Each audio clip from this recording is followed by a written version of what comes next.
Assalamualaikum warahmatullahi wabarakatuh.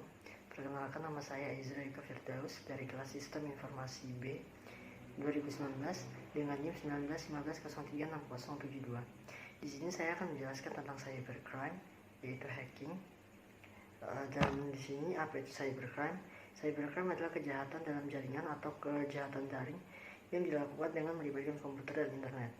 Kejahatan daring juga dapat diartikan sebagai serangan kejahatan melalui jaringan telekomunikasi modern yang mencakup internet, bluetooth, SMS, dan lain-lain yang ditujukan kepada seseorang atau kelompok dengan maksud mencederai reputasi, fisik atau mental korban atau mencuri data milik korban.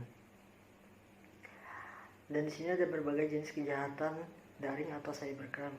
Yang pertama yaitu pencurian data kartu kredit atau carding. Yang kedua ada pencurian atau penyalahgunaan data pribadi atau invasion of privacy. Yang ketiga ada pembobolan rekening bank oleh orang dalam atau internal banking fraud. Yang keempat ada peretasan atau hacking. Yang kelima pemerasan. Keenam terorisme daring. Ketujuh pendudukan situs. Kedelapan pengecohan situs. Kesembilan pengecohan isian data. 10 pornografi yang terpapar kepada anak. 11 kejahatan seksual terhadap anak. 12 pelanggaran terhadap hak cipta. Dan di sini kita akan membahas tentang hacking. Jadi apa itu hacking? Hacking adalah suatu bentuk perbuatan atau usaha yang menggunakan komputer untuk mempunyai akses data secara tidak sah atau secara diam-diam tanpa izin di komputer user sendiri atau komputer orang lain untuk digunakan atau dirubah. Orang yang melakukannya disebut juga yaitu hacker. Kemudian di sini ada contoh kasus hacking, yaitu hacker Jogja yang meretas server perusahaan Amerika Serikat. Polisi menangkap seorang pria berinisial BBA berusia 21 tahun karena meretas server perusahaan di Amerika Serikat. Pelaku ditangkap pada Oktober 2019.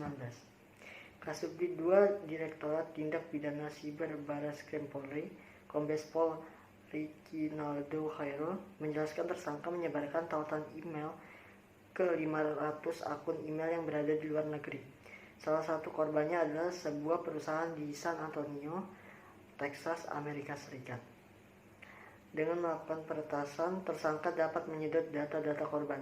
Selain itu, tersangka melakukan pemerasan dengan mengancam akan menghapus data-data dalam server korbannya jika korban tidak memberi mata uang virtual atau Bitcoin.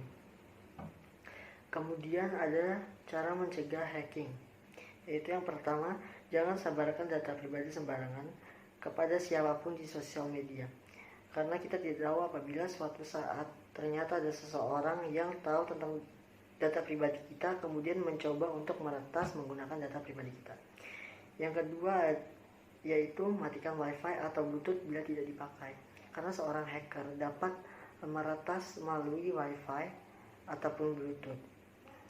Kemudian yang ketiga, jangan gunakan password yang sama untuk semua akun, karena dengan kita menggunakan password yang sama untuk semua akun, hacker akan lebih mudah untuk meretas semuanya dan mengambil data pribadi kita. Kemudian gunakan password yang kompleks. Password yang kompleks dengan maksud gunakan password menggunakan campuran angka dan huruf.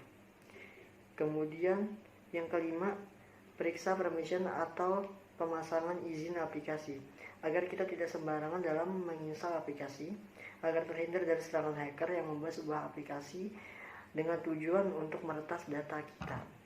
Sekian yang dapat saya sampaikan, kurang lebihnya mohon maaf. Terima kasih. Assalamualaikum warahmatullahi wabarakatuh.